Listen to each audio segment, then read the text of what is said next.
ಈ ತಿಂಗಳು ದೇವರು ಹೇಳಿದನು, ದೇವರು ನಿನಗಾಗಿ ಡೋರ್ಗಳನ್ನ ತೆರೆದಿಟ್ಟಿದ್ದಾನೆ. ಪ್ರಕಟಣೆ ಪುಸ್ತಕ 3ನೇ ಅಧ್ಯಾಯ 8ನೇ ವಚನವನ್ನ ನಾವು ಓದುವಂತರಾಗಿರೋಣ. ಇಗೋ, ನಿನ್ನ ಎದುರಿನಲ್ಲಿ ಒಂದು ಬಾಗಿಲನ್ನ ತೆರೆದಿಟ್ಟಿದ್ದೇನೆ, ಯಾರು ಅದನ್ನ ಮುಚ್ಚಲಾರರು. ಮಾರ್ಚ್ ತಿಂಗಳು ದೈವಿಕವಾದ ತೆರೆದ ಬಾಗಿಲುಗಳು, the month of divine open doors. ದೇವರು ಬಾಗಿಲನ್ನ ತೆರೆದಿಟ್ರೆ ಯಾರ ಅನುಮತಿಯನ್ನು ಕೇಳೋ ಅವಶ್ಯಕತೆ ಇಲ್ಲ. ದೇವರು ಕೊಟ್ಟಂತ ಆಲೋಚನೆ, ನಿನ್ನ ಎದುರಿನಲ್ಲಿ ಒಂದು ಬಾಗಿಲನ್ನ ತೆರೀತೀನಲ್ಲ, ತೆರೆದಿಟ್ಟಿದ್ದೇನೆ.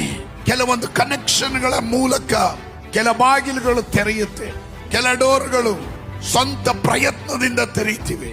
ಆದ್ರೆ ಇಲ್ಲಿ ನಾನು ಹೇಳ್ತಾ ಇರುವಂತ ಬಾಗಿಲು ದೈವಿಕವಾದ ತೆರೆದ ಬಾಗಿಲುಗಳು, ದ ಡಿವೈನ್ ಓಪನ್ ಡೋರ್ಸ್. ಅದು ಮಾನುಷಿಕ ಹಸ್ತಕ್ಷೇಪ ಇಲ್ಲದೆ ಪರಲೋಕದ ದೇವರು ನಿನಗಾಗಿ, ನಿನ್ನ ಭವಿಷ್ಯಕ್ಕಾಗಿ ತೆರೆಯುವ ಬಾಗಿಲಾಗಿರುತ್ತದೆ.